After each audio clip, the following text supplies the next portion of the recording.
तो अब नेताजी जर्मनी से निकल चुके हैं। वो यू बोट पे बैठते हैं और वहां से मेडागास्कर जाते हैं।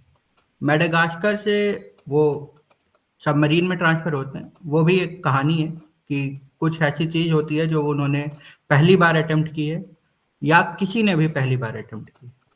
फिर वो सबमरीन में बैठ के जापान पहुंचते हैं। और अब नेताजी कंफर्टेबल है, क्योंकि जर्मनी में नेताजी कंफर्टेबल नहीं रहते। तो आज हम नेताजी जापान में और नेताजी सिंगापुर में इसकी बात करेंगे। सात्विक। धन्यवाद शशांक। मैं थोड़े से आपकी जर्नी को थोड़ा फास्ट फॉरवर्ड करता हूँ और आप दोनों से एक बात पूछता हूँ कि आप दोनों सिनेमा सिनेमा देखते हैं? बहुत। तो जी आइए बिल्कुल हम देखते हैं। इस वक्त कैथे थिएटर में बैठे हैं, सिंगापुर में। तारीख है 4 जुलाई। और जैसा कि आप मेरे पीछे देख रहे हैं, काफी लोग बैठे हुए हैं यहाँ। और मेरे ठीक पीछे एक शख्स हैं जो सबको संबोधित कर रहे हैं। आपको क्या लगता है ये कौन है? देश नायक। जी नेताजी हैं। जी हाँ, तो देश नायक सुभाष चंद्र बोस सिंगापुर में इंडियन नेशनल आर्मी को संबोधित कर रहे हैं। डायस पे बहुत लोग मौजूद हैं। बहुत हार्डशिप्स के बाद ये दिन आया है। लेकिन जैसा कि शशांक बता रहे थे कि जर्मनी से निकलने के बाद यू बोट का सफर लिया, मेडागास्कर में सबमरीन्स के बीच में उन्होंने ट्रेवल किया और जापान गए। इस बीच में कुछ और भी रोचक घटनाएं हुई हैं।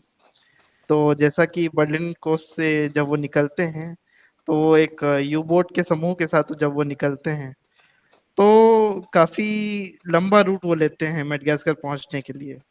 क्योंकि हिटलर ने तो कहा होता कि भाई आप 6 हफ्ते में पहुंच जाएंगे ईस्ट एशिया, बट उनको लगते हैं करीबन 3 महीने। फरवरी से लेके मई मई 43 में वो जापान पहुंचते हैं। तो इन 3 महीनों में एक बहुत ही रोचक किस्सा है आबिद हसन के साथ कि जब करीब अफ्रीकन कोस्ट के आसपास, सॉरी फ्रांस को क्रॉस करने के बाद, यू बोट के पास इंस्ट्रक्शंस होते हैं कि तुम वॉर टाइम यू बोट हो, तो तुम्हें कोई भी एनिमी बोट दिखे तो तुम अटैक कर देना। तो बीच में तो वो एक ब्रिटिश ऑयल टैंकर को उड़ाते ही हैं, फिर साथ में एक और ब्रिटिश शिप का सामना करते हैं। तो कमांडर के आदेश पे, मतलब जो ऑफिसर्स रहते हैं उनको जो है टॉर्पेडो छोड़ना होता है। बट बाई चांस कोई एक जूनियर ऑफिसर होता है, उससे गलती हो जाती है और सबमरीन ऊपर आ जाती है और ब्रिटिश शिप की नज़र उस पर पड़ जाती है। सबमरीन में यू बोट में एक अफरा तफरी का माहौल है, इधर से उधर सेलर्स दौड़ रहे हैं, ये कर रहे हैं वो कर रहे हैं। इस बीच में नेताजी क्या कर रहे हैं? मतलब पूरा अभियान एक दांव पे है, एक टॉर्पेडो और सब खत्म। पर नेताजी क्या कर रहे हैं?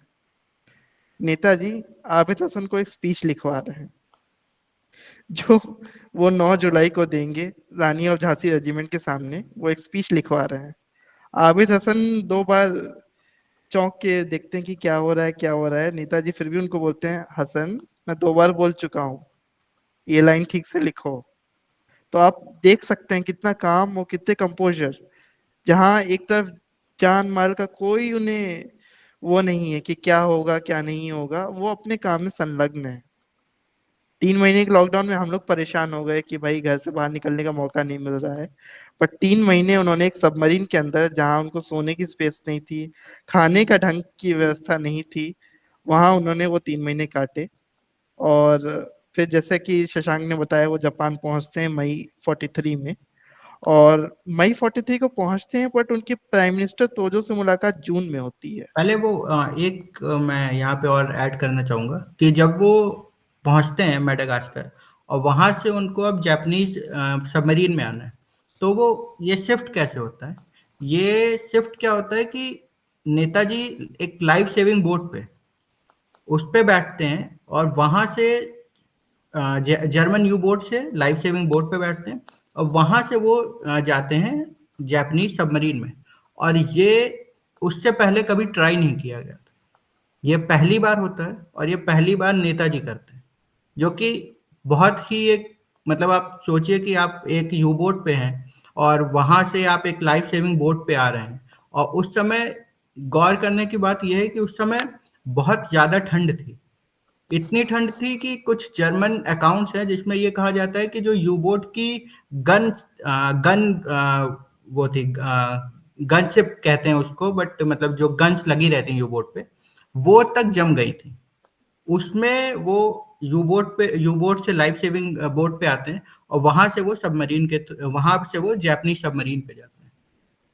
मिड सी ट्रांसफर है ये और बहुत डेयरिंग है, और कहने में मतलब कह गया या ऐसे आसानी से, बट ये करते टाइम बहुत करेज चाहिए होगा। और वो हाँ देश नायक जी करते हैं, और वो अलाउ नहीं करते हैं कि उनके साथ कोई और जर्मन सिपाही जाए। वो मतलब जर्मन ऑफर करते हैं कि हम आपको गाइड करते हैं, बट वो कहते हैं नहीं, ये मैं कर दूंगा, और वो ये करते हैं। कंटिन्यू। हाँ, तो शशांक इसमें मैं ऐड करना चाहूंगा, ये घटना अप्रैल की, अराउंड 26 अप्रैल के बिल्कुल। अराउंड की घटना है ये। और उस समय समुद्र अपने उफान पे होता है, इंडियन ओशन अपने अपने उफान पे होता है। पहले तो प्लान ये होता है कि दोनों सबमरीन्स को ऐसे आसपास लाया जाएगा और एक वुडन प्लैंक बीच में रख के उसके जरिए नेताजी उस पार जाएंगे। बट इतना समुद्र में उफान होता है, इतने वेव्स उठ रहे होते हैं कि दोनों सबमरीन्स एक दूसरे के पास आ नहीं पा रही होती हैं। तो उस बीच में ये एक खतरों का सफर वो लेते हैं, और डिंगी, जो आप लाइफ सेविंग बोट बोल रहे थे, उस डिंगी में बैठ के वो इस पार से उस पार जाते हैं और जापानीज ऑफिसर्स से मिलते हैं। फिर फाइनली वो मई 1943 के सुमात्रा कोस्ट पे जब वो पहुंचते हैं, तो वहाँ और भी जापानीज ऑफिसर से मिलते हैं, और फिर फाइनली वो टोक्यो जाते हैं मई में ही। लेकिन प्राइम मिनिस्टर तोजो से उनकी मुलाकात 10 जून को होती है। ये एक महीने का सफर थोड़ा सा हैरानी वाला है, क्योंकि नेताजी काफी हद तक अभी तक कंट्रोल चल रहे थे। 2 साल तक एक तरह से अपने नेचर के विपरीत उनको बंधे हुए महसूस कर रहे थे, और फिर भी एक महीना उन्होंने लिया प्राइम मिनिस्टर से मिलने के लिए। इसके पीछे नेताजी की काफी दूरदर्शिता दिखती है। वो इस बीच जितने ऑफिसर्स हैं नेवल के या हिकारी किकान, जो उनका सीक्रेट सर्विसेज हैं जापानीज के, उनसे सबसे इंटरेक्ट करते हैं वो। तो उनको पता है कि प्राइम मिनिस्टर तो जो सबसे खबर ले रहा है कि भाई क्या है, कैसे बिहेव कर रहा है हमारा गेस्ट। तो वो धीमे धीमे लोअर लेवल से वो उसको इम्प्रेस करते हुए चले आते हैं कि एक एक ऑफिसर को इम्प्रेस कर रहे हैं, सीक्रेट सर्विसेज को इम्प्रेस कर रहे हैं। तो फाइनली जब वो 10 तारीख को मिलते हैं, 10 जून को मिलते हैं, तो प्राइम मिनिस्टर ऑलरेडी उनसे इम्प्रेस्ड है, और विदाउट एनी कंडीशन वो उनको सपोर्ट करने को तैयार है आगे की मुहिम के लिए। तो 10 जून को ये बात होती है। फिर वहां उनको कौन मिलता है? वहां उनको मिलता है अपने ही देश का एक और सपूत, रास बिहारी बोस, जो कि एग्जाइल में वहां पे रह रहे हैं। और असली आईएनए जो शुरू हुई थी उनकी ही स्थापित की हुई है, वो वहां रह रहे होते हैं। लेकिन आईएनए के पास कोई लीडर नहीं होता है। 1942 में जब जापान ने सिंगापुर पे कब्जा किया हुआ है, British soldier, British Indian army के सोल्जर्स हैं, तो उसमें करीब 40,000 के अराउंड सोल्जर्स हैं जो उनके कब्जे में होते हैं, पीओडब्ल्यूज होते हैं। तो मतलब जापानीज तो ऑफर करते हैं, राज बिहारी बोस तो रहते ही हैं उनके, तो ऑफर तो करते हैं कि भाई हम जो है आपका एक इंडियन लिबरेशन मूवमेंट चलाएंगे। तो इस तरह से जापानीज एक तरह से मौका ढूंढ रहे होते हैं कि ब्रिटिश टेरिटरीज पे हमला करेंगे। तो वो आईएनए को एक उसकी तरह यूज कर रहे होते हैं, अ, मतलब सपोर्ट की तरह यूज कर रहे होते हैं अपनी मुहिम के लिए। लेकिन नेताजी रिवर्स करना चाहते हैं, वो अपने स्वतंत्रता संग्राम में जापान का सपोर्ट यूज करना चाहते हैं। तो ये चीज होती है। फिर सिंगापुर पहुंचते हैं, वहाँ ऑफिसर से मुलाकात होती है। तो मैं आपको एक और चीज बताना चाहूंगा कि इसके पहले मोहन सिंह जो थे, जो जो कैप्चर्ड सोल्जर्स थे, उन्हीं में से बीच के सोल्जर थे, वो जनरल थे इसके पहले। उनके साथ बातचीत शुरू हुई थी जापानीज की, लेकिन टूट गई। अब फाइनली इस कैथे थिएटर में जहाँ सारी भीड़ इकट्ठा है, वहां पे राज बिहारी बोस उनको बैटन देते हैं कि भाई अब तुम संभालो और आगे ले जाओ इस मुहिम को। मुहिम आगे बढ़ती है। एक और रोचक किस्सा है, मतलब नेताजी के बारे में, जैसा मैं आपको बता रहा था कि वो स्पीच लिखवा रहे थे आबिद हसन को। तो आपको जान के हैरानी होगी कि भाई जो इतना फ्री फ्लो से बोलता है स्पीच, बिना कुछ देखे, बिना कुछ मतलब कुछ डिक्टेशन लिए इतने फ्री फ्लो से लोगों को संबोधित कर रहा है, वो स्पीच की तैयारी कैसे करता होगा। तो उस 3 महीने के यूरो यू बोट के जो ट्रिप में उन्होंने पूरी तैयारी की होती है, वो स्पीचेस टाइप राइट करवाते हैं पूरे आबिद हसन से, सब कुछ रहता है, एक बार पॉइंट्स पढ़ते हैं और उसके बाद उस स्पीच को वो फाड़ के फेंक देते हैं। वो उससे एकदम इतने वेल वर्स्ड हो जाते हैं कि उनको पता है कि उनको किसको संबोधित करना है क्या बोलना है, और उसके बाद वो फ्री फ्लो में बोलते हैं। तो इतने फ्री फ्लो से वो लोगों का दिल जीत लेते हैं, वहां जितने ऑफिसर्स होते हैं उन लोगों का दिल जीत लेते हैं। अब जुलाई 43 से के बीच में, इसी बीच में वो झांसी रेजिमेंट का भी स्थापना करते हैं, क्योंकि वो मानते हैं कि वुमेन को भी सहयोग करना चाहिए इंडियन स्ट्रगल में। और एक्चुअली मैं आपको कहूंगा कि नेताजी पहले ऐसा नहीं मानते थे, तो ये कोई हैरानी की बात नहीं है। मतलब 1925 तक, जब तक देशबंधु थे, देशबंधु आप चित्तरंजन दास को जानते होंगे, जी जी। उनके संपर्क में आने से पहले नेताजी वुमेन के इन्वॉल्वमेंट को लेके उतना ज्यादा उत्साहित नहीं रहते थे।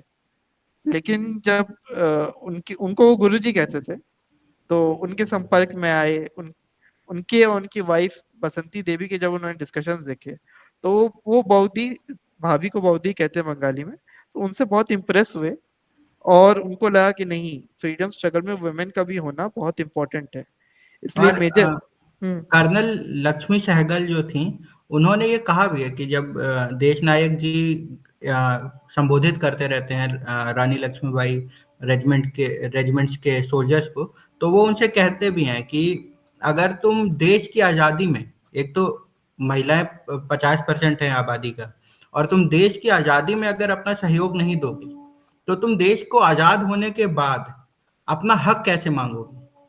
और ये बहुत जरूरी है कि हम सब इक्वालिटी पे रहें, क्योंकि उनको, जैसे कि आज इकोनॉमिस्ट कहते हैं कि अगर महिलाएं पीछे रह गई, तो आप, कोई भी देश, अगर महिलाएं पीछे रहेगी तो कोई भी देश एक इकोनॉमिक सुपर पावर या एक इकोनॉमिकली वेल ऑफ नहीं रह सकता। ये नेताजी उसी समय समझ रहे थे, और उन्होंने कहा कि अगर ये 50% जो देश की आबादी है ये पीछे रह गई, तो फिर वो जिस लेवल पे भारत को ले जाना चाहते थे वहां पे पहुंचा नहीं पाए। तो ये भी एक ऐसा, बड़ा अच्छा वो जी था। जी, ऐसा इसलिए भी है क्योंकि ग्रेट डिप्रेशन देखा था सबने 1930s में अमेरिका में जो आया था, बैंकिंग सिस्टम और कई कई सारे फेलियर्स देखे थे, और भी कई रियल स्टेट में इश्यूज देखे थे। जो ग्रेट डिप्रेशन आया था जिसने मार्केट पहली बार क्रैश की थी, मॉडर्न मार्केट, उसमें उन्होंने उसके बाद औरतों का काम देखा था सारे सुपर पावर्स में, बीट वो यूएसए हो, यूनाइटेड स्टेट्स ऑफ अमेरिका हो, या उसके अगल बगल जो नेशंस आप देखेंगे, जो कनाडा है, या आप ब्रिटिश महिलाओं को भी देखेंगे 1930s में, या आप रशिया के काम देखेंगे, जर्मनी देखेंगे, इटली देखेंगे खासकर, तो उसमें वो जो औरतों का काम देखेंगे आप, जो जिस हिसाब से संभाला गया था, जिस हिसाब से उन्होंने काम किया था, यूएस को एक सुपर पावर बनाने के लिए औरतों का एक जनरेशन का जो काम था, क्योंकि 1920s में ही उनको शायद, मुझे याद है जिस वोटिंग हिसाब राइट्स से मिले। उन्हें वोटिंग राइट्स मिले थे, उसके पहले काफ़ी बड़ी लड़ाई हुई थी यूएस में भी और बाकी नेशंस में भी,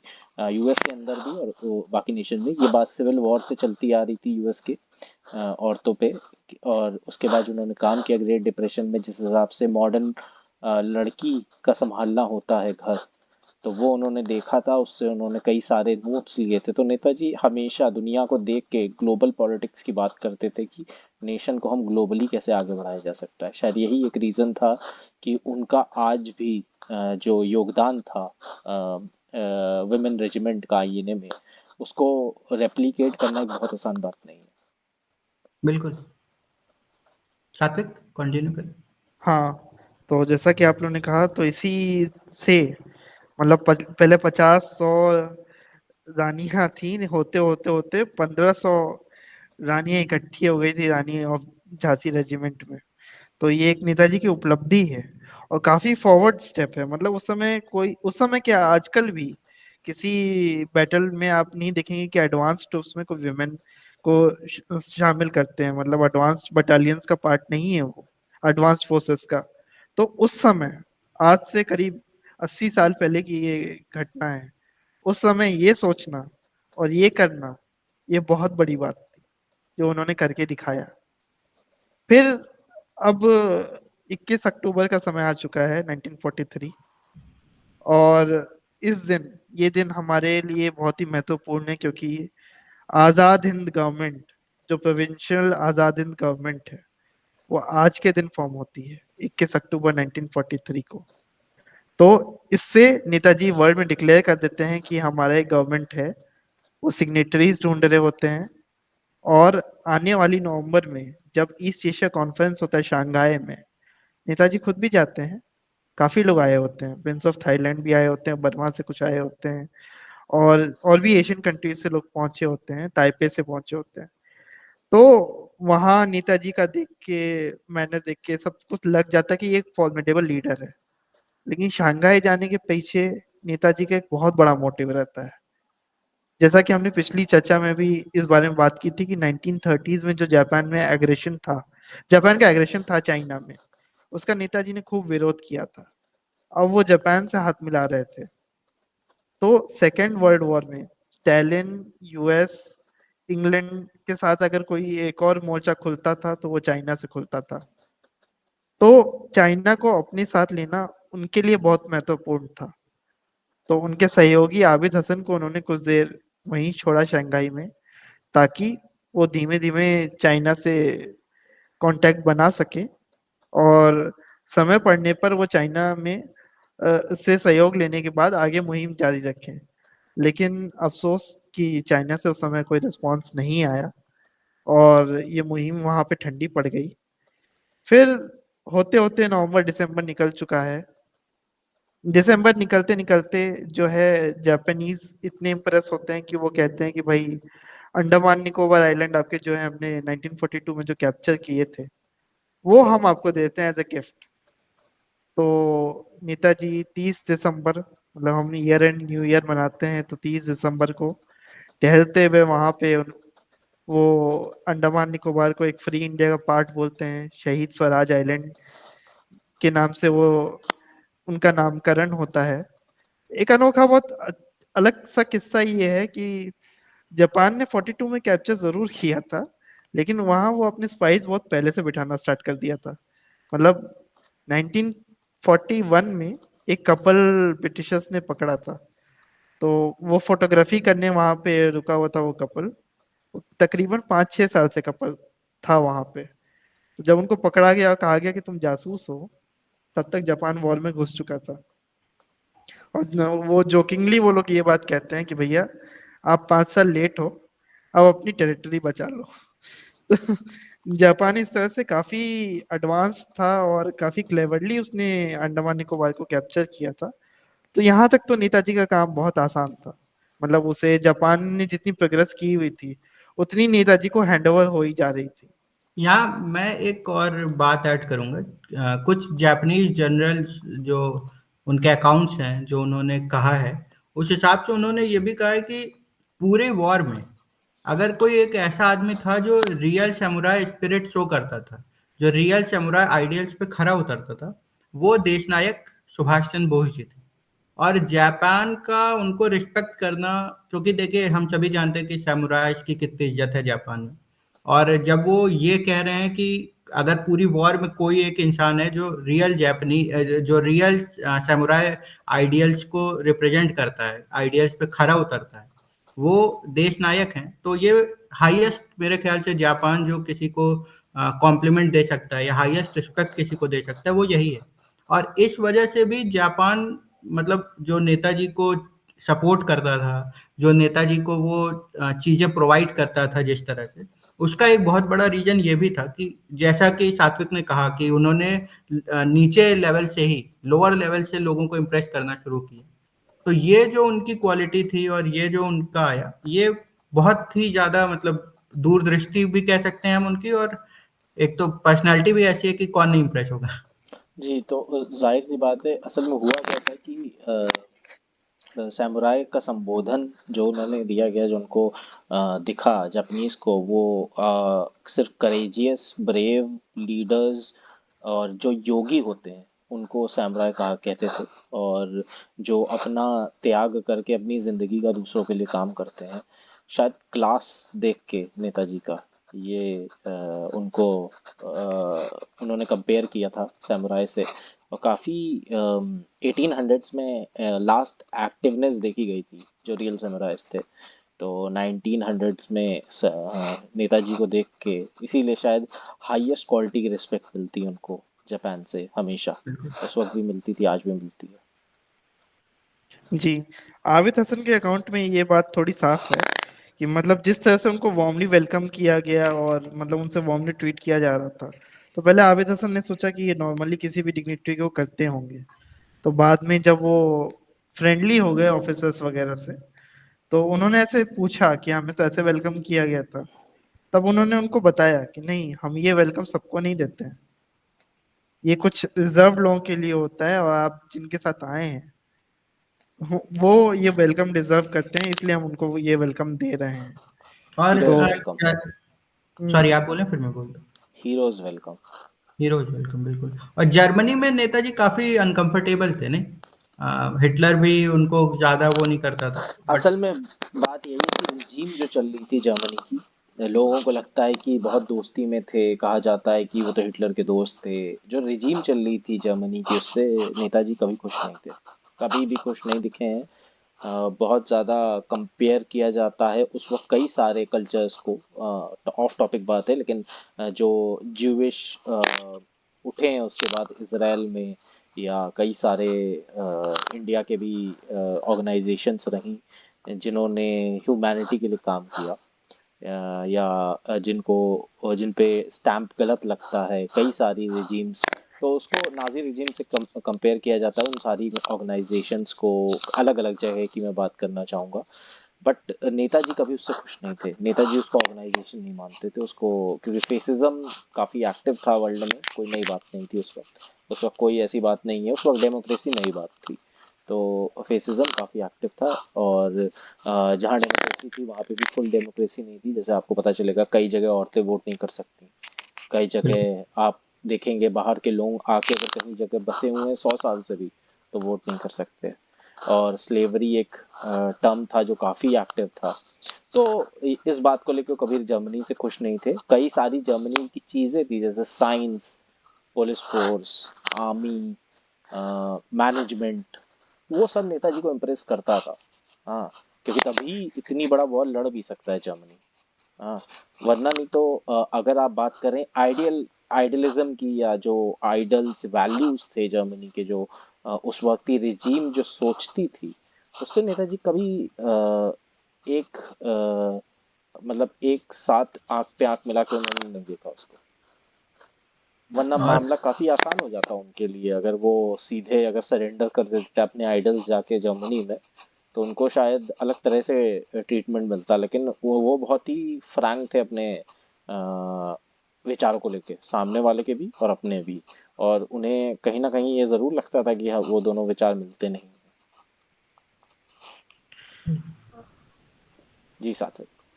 और एक और बात है यहाँ पे शशांक की, जर्मनी के लिए इंडिया स्ट्रेटेजिक पॉइंट से कुछ भी नहीं था। मतलब हिटलर अपनी फोर्स वहां भेज के करेगा भी क्या? जब तक हिटलर ने हाँ, रशिया पे इन्वेड नहीं किया था ना, तब तक नहीं, इंडिया कुछ नहीं था। रशिया पे इन्वेड करने के बाद हिटलर का ये प्लान था कि वो अफगानिस्तान के थ्रू इंडिया आएगा, तब उसने वो कुछ। वो तभी मेनली इसलिए वो मेनली इसलिए शायद क्योंकि ब्रिटेन रूल कर रहा था इंडिया को उस वक्त। ब्रिटेन के अंडर में इंडिया एक टेरिटरी थी, तो ऑफ कोर्स वो अफ्रीका भी जाता, जितने भी ब्रिटेन के अंडर अंडर में उस वक्त अफ्रीकन नेशंस थे। तो दैट वुड वो एक पॉइंट हो जाता है कि वहां पे जाके हम अपने एनिमीज को हराएंगे। बट हिटलर का मोस्टली था कि वो एक्सटेंडेड जर्मनी चाहते हैं। जैसे आजकल बिल्कुल। काफी नेशंस हैं जो एक्सटेंडेड खुद को एक्सटेंड करना चाहते हैं, कॉन्करशिप। तो कॉन्करशिप तो मेनली यूरोप में थी, यूगोस्लाविया गिर चुका था, और हिटलर ने कब्जा कर लिया था रेल रोड्स पे सारी की सारी। वो अलग टॉपिक हो जाए बहुत बड़ा, लेकिन हिटलर का मेन मोटिव जो था वो था कि वो ज्यूस को हटा के अपने नेशन को एक्सपैंड करे, ग्लोरी ऑफ जर्मनी जिसे कहते हैं उसे वापस लाए। हम लोग वापस आते हैं अपने हाँ, टॉपिक पे। जापान पे थे हम लोग, है ना? वरना ये हाँ टॉपिक जी, बहुत फैसिनेटिंग है और बहुत जी बड़ा है, हम लोग सब कूद जाएंगे, दिक्कत हो जी जाएगी। बिल्कुल। हाँ, तो फिर मैं इसको दो लाइन में यही कहता हूँ कि जर्मनी के लिए इंडिया स्ट्रेटेजिक पॉइंट से कुछ नहीं था, क्योंकि जापान उसका साथी था, हम्म एक्सेस पावर था, साथी था। और वो खुद एग्रेशन कर रहा था, चाइना में एग्रेशन कर रहा था और एशिया में कर रहा था, अंडमान निकोबार में भी कर चुका था। तो फिर वो उसके लिए कन्फ्लिक्ट वाली बात होती तो वो नहीं आ सकता था। इसलिए जर्मनी में उनका ठंडा स्वागत था और जापान में उनका ज्यादा वार्मली उनको वेलकम किया जा रहा था। तो एक ये भी व्यू था। और एक और बात हमारे प्रिय मित्र चर्चिल की यहाँ पे जरूर करेंगे हम यहाँ पे। Best friend. तो बेस्ट फ्रेंड हमारे चर्चिल जी, तो 1943 में जब वो आईएनए को संबोधित कर रहे थे, सिंगापुर में आर्मी मोबिलाइज कर रहे थे, तो चर्चिल का कमेंट आता है कि वो इतनी कूलियों को भर्ती करके करेगा क्या। मतलब जो वहां पे रबर प्लांटेशंस में काम करते थे उन्हें कूली कहा जाता था। तो बिल्कुल। सिमिलरली स्लैंग में चर्चिल ने बोला कि वो उतने कूलियों को भर के करेगा क्या। और उन महाशय को क्या कहें कि 43 में ही फरमाइन आया, नेताजी ने ग्रेन्स भिजवाए कि भैया ले लो, हमारे लोग मर रहे हैं। वो ग्रेन्स लोगों तक उन्होंने उसने पहुंचने नहीं दिए, मरने दिया लाखों को। तो और तो खैर, चर्चिल का कहना ये था कि वो जो ग्रेन्स आए हैं वो मेनली ब्रिटिश सेना जो लड़ेगी वर्ल्ड वॉर में उन पे खर्च किए जाएं रादर दैन फालतू लोगों के। तो फालतू लोगों वो उसने उन्होंने जो कहा था बंगालीज और असामीज थे। बड़ा ही खराब लगता है मुझे, क्योंकि सब बहुत ज़्यादा चर्चिल फैंस से मैं जो मिला हूँ, फैंस जो इंडिया में हैं वो बंगालीज और असामीज मिले हैं मुझे। लेकिन मेनली जो फेमाइन आया था उससे वर्स्ट अफेक्टेड स्टेट्स बंगाल था, united Bengal, Bangladesh and West Bengal, और असम था। और भी थे अगल बगल के एरियाज, लेकिन mostly hard hitting states united Bengal था उस वक्त। जी। और एक और मैं आपको एक रोचक तथ्य बताना चाहता हूँ कि मतलब सिंगापुर में जब ये लोग थे तो उस समय वहाँ पे एक चेट्टियास की कम्युनिटी होती है। तो चेट्टियास आप जानेंगे तो तमिल के मर्चेंट्स वगैरह होते हैं, तो वो बहुत वहाँ पे थी। तो वो नेताजी को सपोर्ट करने पहुंची वहाँ पे। और उन्होंने कहा कि भैया कल दशहरे के उपलक्ष्य पे आप आइए हमारे मंदिर में, आप ही पूजा करिए। तो नेताजी ने स्ट्रांगली उनको डिस्करेज करके हटा दिया कि भाई तुम लोग लोअर कास्ट को बहुत ही वो रखते हो, दबा के रखते हो, तुम्हारे मंदिरों में और रिलीजन वाले आ नहीं सकते हैं, तो मैं तो नहीं आऊंगा। आबिद हसन इससे काफी सरप्राइज हो गए क्योंकि उनको तो लगा था भाई गोल्ड आ रहा है हमारे सपोर्ट में, के लिए बहुत अच्छा है इनकी कम्युनिटी का सपोर्ट। लेकिन फिर भी नेताजी ने कोई अपने आइडियल्स के साथ कॉम्प्रोमाइज नहीं किया यहाँ पे। नेक्स्ट डे चेटियास फिर से आए, बोले कि नहीं सब वेलकम है, आप आइए आप पूजा करिए। तब नेताजी गए, वहां हर लोग थे, आबिद हसन खुद मंदिर में खड़े हो गए और पूजा हुई और सब हुआ और कमेटी का सपोर्ट मिला। तो ये देख लीजिए आप कि मतलब हर जहाँ पे उन्होंने लगा है कि यहाँ मैं अपने आइडिया से कॉम्प्रोमाइज नहीं करूंगा तो नहीं करूंगा, चाहे मुझे सपोर्ट मिले या ना मिले। तो ये नेताजी की फर्मनेस को दर्शाता है जो उनके अंदर थी। और अब अंडमान निकोबार से निकल के वो जाते हैं बर्मा, बर्मा रंगून की ओर जाते हैं वो। तो ये पूरा अराकान जो कहा जाता है ज्योग्राफी में, अराकान है। तो उनके पास दो ऑप्शंस थे, या तो वो डायरेक्ट बंगाल में उतर जाए। उन्होंने अपने कुछ सीक्रेट एजेंट्स बंगाल में भेजे भी होते हैं, आपको गोपू याद होंगे पिछली बार के। तो बिल्कुल। गोपू और उनके कुछ साथी, गोपू के कुछ साथी वहां पहुंच चुके हैं। और मतलब बंगाल में एक्सपेक्ट किया जा रहा है कि नेताजी कभी भी लैंड करेंगे और कभी भी जंग छिड़ सकती है। अंग्रेज खुद डरे हुए हैं, सहमे हुए हैं कि क्या हो सकता है। लेकिन फिर नेताजी ने सोचा कि भाई चलो जापानीज ने इतना एडवांस किया है, हम उसी एडवांस का फायदा उठाते हैं। और वो रंगून पहुंचते हैं। रंगून पहुंच के आगे की मुहिम बढ़ती है। जनवरी 44 आ चुका है अब।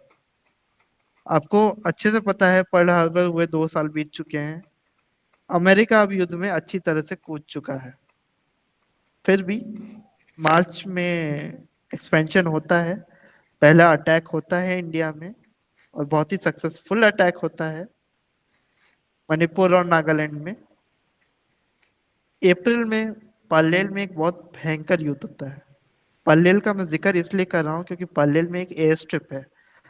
आप पूरा एरिया अगर ध्यान में दें तो जो बर्मा का इलाका है और नॉर्थ ईस्ट का जो इलाका है मणिपुर नागालैंड वगैरह का, वो जंगलों से भरा हुआ है, जंगलों नदियों सबसे भरा हुआ है।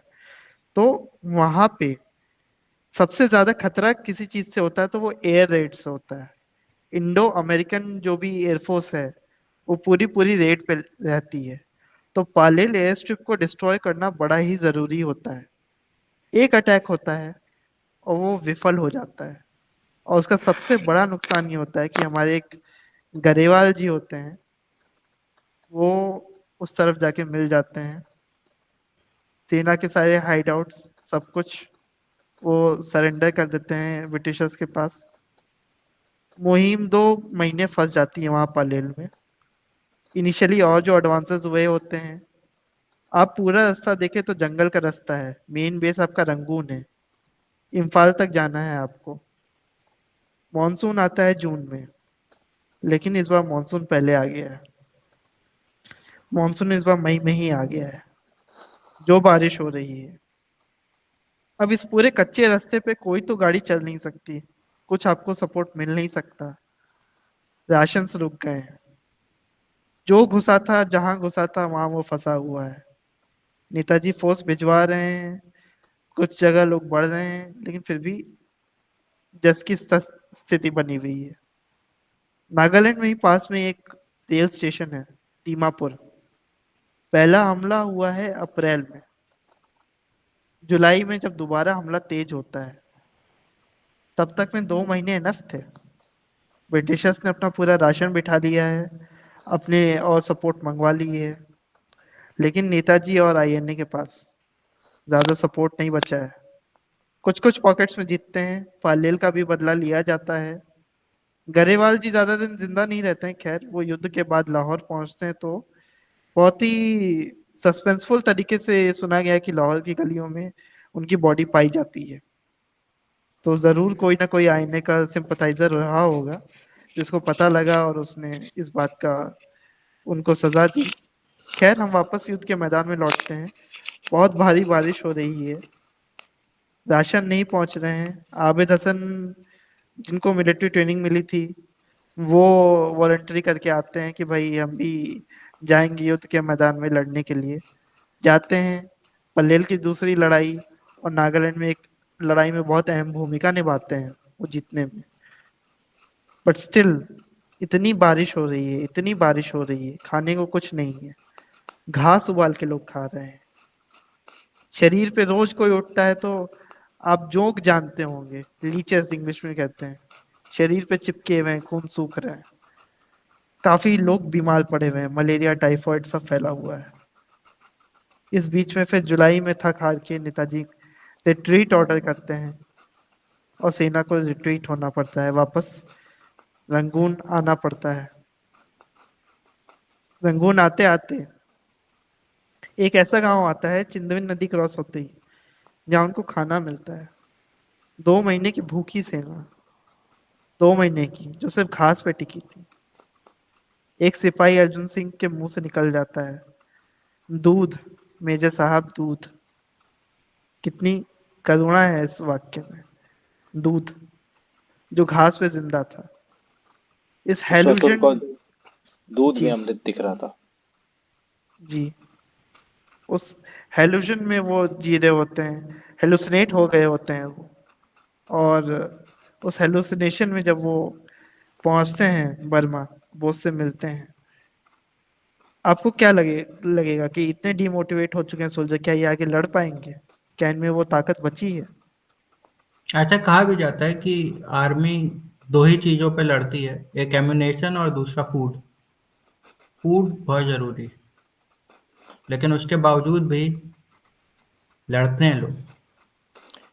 आईने के इन्हीं सोल्जर्स को जो कि लड़े थे इस देश के लिए काफी काफी सालों तक, क्या मैं बोलूँगा कई टिकेट्स तक, कोई सराहना नहीं मिली थी। उनका कोई भी अचीवमेंट गिनाया नहीं गया था। उनको एक भूले पास्ट की तरह भुला दिया गया था। एक मुझे कविता है मतलब मुझे लगता है अटल बिहारी वाजपेयी की सरकार जब तक नहीं आई थी 1998 में, एक जी, रिकॉग्नाइजेशन नहीं मिला था आईएनए को। एक पास की एक कविता है, पास एक पोएट है, उनकी एक कविता है घास। उस वो मतलब वो उस कविता को तो क्या ही सुनाऊं, लेकिन उसका मजमून ऐसा है कि मैं घास हूँ, मुझे जितना दबाओगे मैं उतना खिल जाऊंगा, मैं उगाऊंगा, तुम चाहे जो कर लो। तुम माठा डाल दो, ऐसा कहा जाता है ना कि जड़ों में किसी पेड़ के माठा डाल दीजिए तो वो फिर हम्म, पेड़ जिंदा नहीं रहता, मगर घास रहता है। तो हम्म, ये लोग मतलब वही घास है कि आप कुछ भी कर लीजिए, ये मरेंगे नहीं, ये फिर से उगाएंगे और ये फिर से किसी न किसी को मोटिवेट करेंगे। जी। और और इसी इसी शब्द पे मैं आपको बताना चाहूंगा कि जब वो सुभाष जी से मिलते हैं, सुभाष जी जो आंसुओं से भरे हुए हैं, वो सिर्फ एक बात कहते हैं कि मैं आपको कह नहीं सकता कि मैं आप पे कितना प्राउड फील कर रहा हूँ। मैं चाहता हूँ कि मैं एक एक को गले लगाऊं, लेकिन मैं ऐसा कर नहीं सकता। तो मैं क्या करूंगा, मैं आपके बटालियन के हर अफसर को गले लगाऊंगा, इन टर्न वो आपको गले लगाएंगे, ताकि मेरी अंदर की भावना आप तक पहुंच जाए। ये एक आग की तरह काम करती है। जो सोल्जर्स डिमोटिवेटेड थे वापस से मोटिवेट हो चुके हैं कुछ करने, कुछ गुजरने के लिए। 2 साल बाद कैप्चर होने के बाद किसी सोल्जर से पूछा जाता है तुमको क्या मिला ये सब करके, बोलता है जनाब मैं आपको क्या बताऊं, नेताजी ने मुझे गले लगाया था। तो ये फीलिंग को कोई डिस्क्राइब नहीं कर सकता।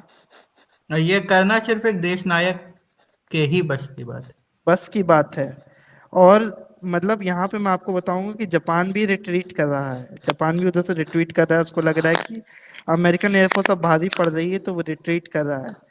आपको और भी चीजें बताऊंगा। तो जो मैकेनिकल सपोर्ट था, मतलब कि राशंस पहुंचाने के लिए लॉरियां चाहिए थी, ये सब चाहिए था, कुछ नहीं था।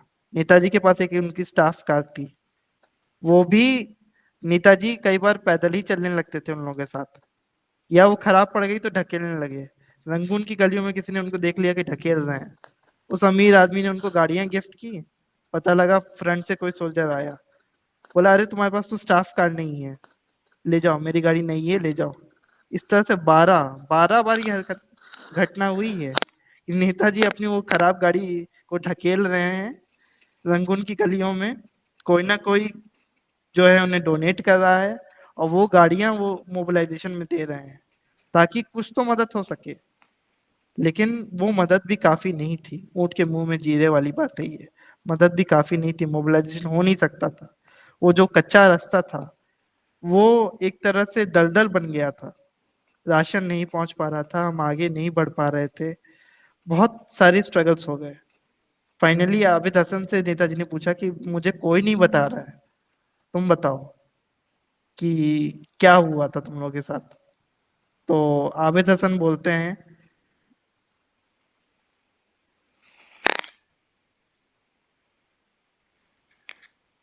आबिद आबिद हसन बोलते हैं कि मुझे एक जापानीज ऑफिसर ने कहा था situation is not very right. तो ये एक तरह से हराकीरी थी। स्टिल कुछ हद तक फोर्सेस मोबिलाइज हो रही हैं, गुरिल्ला लड़ाइयाँ हो रही हैं बर्मा में, चल रहा है सब कुछ। लेकिन बाई जनवरी 1945 बर्मा भी छोड़ना पड़ जाता है। लेकिन इतनी एयर रेड्स के बीच में भी जो भी कुछ चल रहा है, जितनी भी बॉम्बिंग होती है, जापानीज इधर से उधर हो जाते हैं, लेकिन नेताजी और आईएनए तस से मस नहीं होती। जो हाँ वो खड़ी हैं वो वहां खड़ी हैं, जो कर रही हैं वो कर रही हैं। तो जो करेज आपको दिख रहा है वो वो डिस्क्राइब नहीं किया जा सकता, वो कहीं से भी डिस्क्राइब नहीं किया जा सकता। नेताजी फाइनली फोर्सेस को लेके आ चुके हैं यहाँ पे, बर्मा से निकल चुके हैं। सब कुछ सबको, इवन रानी झांसी रेजिमेंट के साथ वो पैदल चल के जाते हैं गाड़ी होने के बावजूद। कई उनके जनरल है जो बोलते हैं कि मैं अब नहीं चल पाऊंगा, वो चल रहे हैं। लक्ष्मी सहगल जिनका आप नाम लिए रहे थे, उस समय लक्ष्मी स्वामीनाथन थी, तो वो बोलती है नेताजी आप अपनी मोजे दे दो, अब धुलने का वक्त आ गया, काफी दिन से आपने सेम मोजा पहना हुआ है। वो जब मोजा निकालते हैं ना तो उनके पैर में छाले पड़े हुए, फिर भी वो इंसान सबसे आगे फोर्स को लेके चलने को तैयार है, क्योंकि कोई कोई ऐसा जरिया नहीं होता जिससे वो पूरी रानियों को सेफ्टी के साथ वापस पहुंचा सके। तो कोई ऐसा जरिया नहीं होता है, तो खुद पर्सनली सबको वॉलंटियर करके लाते हैं, थाईलैंड लाते हैं, बैंकॉक लाते हैं, बैंकॉक से सब वापस सिंगापुर आते हैं। सोना इकट्ठा होता है, सब कुछ जो भी है सब कुछ फॉर्मुलेट होता है, गुरिल्ला वॉरफेयर की बात हो रही होती है। तब तक में अभी अगस्त आ चुका है, और 6 अगस्त को हिरोशिमा पे और 9 अगस्त को नागासाकी पे एक एटम बॉम्ब गिर जाता है। सारी मुहिम खत्म। जापानी जो तैयार होते हैं, मतलब वो एडवांसेस को देख रहे होते हैं। मतलब मैं आपको बताऊंगा कि सिंगापुर में उन्होंने टनल्स बना लिए होते हैं कि भाई हम टनल के अंदर लड़ेंगे ब्रिटिशर्स से। इन 2 एटम बम से दहल चुके हैं, अब वो सरेंडर ही सीधे करना चाहते हैं। नेताजी के पास कोई ऑप्शन नहीं बचता है। फिर सरेंडर के लिए सोचा जाता है कि क्या किया जाए। कई लोग बोलते हैं आप सरेंडर करिएगा तो ये सिंगापुर में करिए, एक सोल्जर की तरह। बोलते हैं नहीं, मैं जापान जाके डिस्कस करता हूँ सरेंडर के टर्म्स जो हैं। अब यहाँ से एक जत्था 4-5 आईएनए के सोल्जर्स हैं, अय्यर, ऐसे अय्यर जो उनके कम्युनिकेशंस प्रोपेगेंडा मिनिस्टर थे। फिर आबिद हसन तो हैं ही, हबीबुर रहमान है, प्रीतम सिंह है, गुलजारा सिंह है, और कुछ जापानी ऑफिसर्स, जनरल इशिडा हैं जो कि लाइसेंस ऑफिसर थे, मतलब जापान और इंडिया के बीच में, प्रोविंशियल गवर्नमेंट के बीच में। और हचिको थे जो उनके वो थे, एम्बेसडर थे प्रोविंशियल गवर्नमेंट में। ये लोग एक जगह हैं। अब साइगॉन पहुंचने के बाद साइगॉन से 2 गाड़ियां चलती हैं। एक गाड़ी में नेताजी, हबीबुर रहमान और कुछ जर्मन ऑफिसर्स हैं, अय्यर भी हैं, सॉरी जापानीज ऑफिसर्स हैं। और दूसरी गाड़ी में बाकी आईएनए के ऑफिसर्स और 1-2 जापानीज ऑफिसर्स हैं। दोनों गाड़ियां साथ निकली हैं। ये आबिद हसन का खुद का अकाउंट है, दोनों गाड़ियां साथ निकली हैं। लेकिन नेताजी की गाड़ी बहुत स्पीड में आगे बढ़ती है और आबिद हसन की गाड़ी आधे घंटे फंस जाती है ट्रैफिक में। आबिद हसन के पास सोना है तो नेताजी बिना सोना लिए तो आगे बढ़ नहीं सकते, वो आगे की मुहिम के लिए काम आएगा। तो वो उस का वेट कर रहे होते हैं। गाड़ी सीधे रनवे पे पहुंचती है और 16 अगस्त की बात है ये। एक टेक ऑफ होता है वहां साइगॉन से। इसके बाद किसी को पता नहीं वो टेक ऑफ कहाँ के लिए होता है। ये जो प्लेन है अरेंज किया जाता है, ये बॉम्बर प्लेन, तो जापानीज कहते हैं कि ये प्लेन को, मतलब उस समय जो कि जापान सरेंडर कर रहा है, तो ये टर्म होता है कि भाई अब उनका एक भी एयरप्लेन दिखेगा एनिमी, वो वॉर वाला, एयरफोर्स वाला, तो उसको गिरा दिया जाएगा। तो ये होता है कि इसमें तो सरेंडर के पेपर हैं, इनको अंग्रेज या जो भी एलाइड फोर्सेस है वो नहीं गिराएगी, तो इसमें आराम से नेताजी सेफली जा सकते हैं। तो इसमें टेक ऑफ होता है। आबिद हसन को लगता है मंचूरिया, अय्यर को भी कुछ और लगता है। असली बात क्या है ये किसी को नहीं पता, क्योंकि वहां पे सिर्फ उस कॉन्फ्रेंस में हबीबुर रहमान शामिल होते हैं। तो वो प्लेन टेक ऑफ होता है और 18 अगस्त को अखबारों में एक खबर छपती है कि एक क्रैश हुआ है। तो ये एक वृतांत है कि अब तब से लेके 18 अगस्त 1945 तक क्या हुआ। ये एक ऐसा नेता जिसने जब सरकार बनाई, आज़ाद हिंद गवर्नमेंट, तो ऐसी गवर्नमेंट बनाई कि उन्होंने उसमें कॉइन्स भी थे, स्टैम्प भी थे, जो कि आज़ाद गवर्नमेंट के लिए थे, और पोस्टल सिस्टम भी थे। कई जर्मन जर्मन जो एक्सपर्ट्स हैं, जो उन्होंने जो अपने ऑब्जर्वेशंस दिए, उन्होंने उन्होंने अपने ऑब्जर्वेशन में ये कहा है कि देश नायक की सोच इतनी एडवांस थी कि अगर इंडिया उस दिन, उन्होंने इस तरह से अपने सिस्टम्स बना लिए थे, इस तरह से चीजें बना ली थी कि अगर इंडिया उस दिन आजाद होता तो देश नायक एक फुल फ्लेज गवर्नमेंट चला सकते थे आजाद भारत की। उन्होंने इस तरह के सिस्टम प्लेस कर लिए थे। और वो जब जर्मनी में भी थे तो ऐसा नहीं था कि वो वहाँ कुछ नहीं कर रहे थे। वो 2 साल उनके लिए काफी फ्रस्ट्रेशन का समय था, लेकिन उसको उन्होंने यूज किया, क्योंकि उनका आगे का भी ये था कि उन्हें एक आजाद देश की गवर्नमेंट चलानी है और उस आजाद देश को एक बहुत ऊंचे स्थान तक ले जाना है। तो वो करते क्या थे, वो अलग अलग एक्सपर्ट से मिलते थे। जैसा कि सिद्धार्थ ने बताया कि नेताजी जर्मनी की कई सारी चीजों से काफी ज्यादा इम्प्रेस्ड थे। उसी में से एक चीज थी उनका जर्मन का पुलिस सिस्टम। तो नेताजी जर्मन के पुलिस डिपार्टमेंट के जो हेड थे, हिमलर, उनसे अक्सर मिलते थे। और कैसे वो पुलिस सिस्टम जर्मनी का चलता है, उसके बारे में जानकारी रखते थे, उसके बारे में रिसर्च करते थे और उन्होंने पूरा एक ऐसा सिस्टम डेवलप कर लिया था कि वो उसको 2-3 महीने के अंदर ही आज़ाद भारत में इम्प्लीमेंट कर देते। आज़ाद भारत का पुलिस सिस्टम उन्होंने तैयार कर लिया था। ऐसे उन्होंने कई सारे सिस्टम तैयार किए हुए। तो एक ऐसा नेता जिसकी सोच इतनी एडवांस है, वो कुछ भी बिना सोचे तो नहीं करता। आप मानेंगे इस आईएनए में एक कर्नल थे एक्चुअली, जिनका नाम है सिरिल जॉन स्ट्रेसी। नाम आपको इंडियन ओरिजिन का तो नहीं लगेगा। नहीं। ये एंग्लो इंडियन थे। कोई लेना देना नहीं हो सकता इनका इंडियन फ्रीडम स्ट्रगल से, लेकिन ये इस कदर प्रभावित थे। ये आईएनए के क्वार्टर टास्क मास्टर थे, मतलब राशंस वगैरह वगैरह भिजवाना। फ्रंट पे इन्होंने लड़ाई नहीं लड़ी है। इसका ये मतलब नहीं था कि नेताजी उन पर ट्रस्ट नहीं करते थे, लेकिन उनको राशन वगैरह की जिम्मेदारी दे रखी थी कि तुम पहुंचवाओ, ये करो, एयरफोर्स की ट्रेनिंग दो, वहाँ के लोकल यूथ्स को आइडेंटिफाई करो। तो ये सब ट्रेनिंग मास्टर वगैरह की उनको रिस्पॉन्सिबिलिटीज दी गई थी। जब सिंगापुर में ब्रिटिशर्स आते हैं सितंबर में, तो आपको पता है कि एक मॉन्यूमेंट खड़ा हुआ था, एक आईएनए का मॉन्यूमेंट नेताजी ने कमीशन करवाया था। वो बनाने की जिम्मेदारी सर सिरिल जॉन स्ट्रेसी की थी। वो इत्तेमाद, इत्तेफाक, वो जो 3 पिलर्स हैं उनके, वो सब कुछ इन्होंने बना के तैयार किया हुआ था। नेताजी कहना था कि माउंट बैटन जब यहाँ पहुंचे ना, इसको सबसे पहले यही दिखना चाहिए।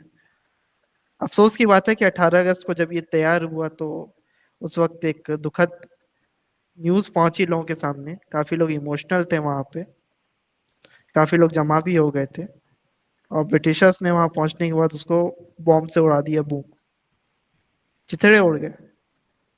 लेकिन कुछ सालों बाद नेहरू जी ने एक टुकड़ा उनको कहीं से मिला था, वो उस पे सुभाष CH लिखा हुआ था, मतलब वो इनॉग्रेशन स्टोन होगा। तो वो उन्होंने जॉन स्ट्रेसी को एज अ मोमेंटो दिया उसकी याद में।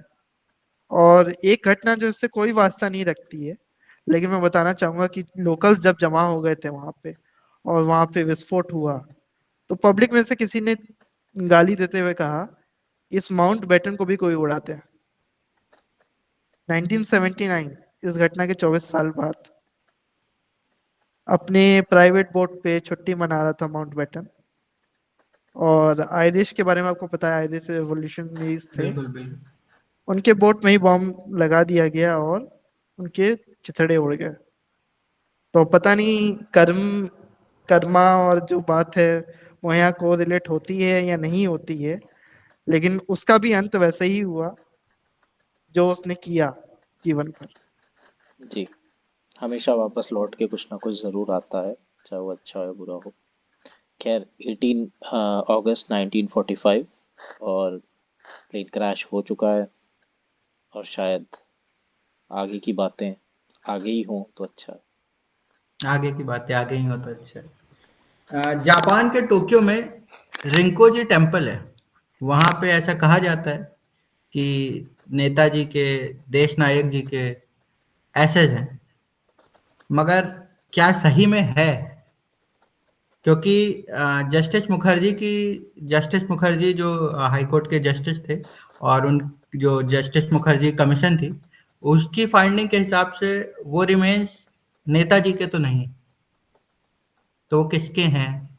और नेताजी की लाइफ में कुछ भी सीधा तो है नहीं, सब कुछ ग्रैंड है और सस्पेंस की कमी नहीं। जी, तो आबिद हसन जो उनके खुद के क्लोज कॉन्फिडेंट थे 2.5 साल तक, वो खुद ही ये नहीं मानते थे कि नेताजी क्रैश में तो नहीं गए। उसके बाद का उनको नहीं पता, लेकिन एक इंट्यूशन होता है लोगों का। तो नहीं, बिल्कुल इंट्यूशन होता है, और आज तक उसको जो एसेज कहे जाते हैं उसकी डीएनए टेस्टिंग के लिए कोई नहीं माना। तो खैर, नेताजी के जो सो कॉल्ड डेथ है, उसके बारे में हम बात करेंगे आगे, क्योंकि उसके बारे में इसी बार बात करना जस्टिस नहीं होगा। जय हिंद। जी, अगली बार देखते हैं the many deaths of Netaji Subhash Chandra Bose. Ji. और इसके साथ-साथ हम शायद आप आईएनए की भी एक सीरीज़ ज़रूर करेंगे, क्योंकि मैंने तो एक ही अफ़सर का नाम लिया, लेकिन अनेक थे जिन्हें हमें याद करना चाहिए। और इस घटना के बारे में लोग ज़िक्र नहीं करते या उतना लिखा नहीं गया है, लेकिन हम इस जर्नी को भी, इस सफ़र को भी जिएँगे। तो फिर तब तक आगे के लिए फिर मिलेंगे। जय हिंद। जय हिंद। जय हिंद।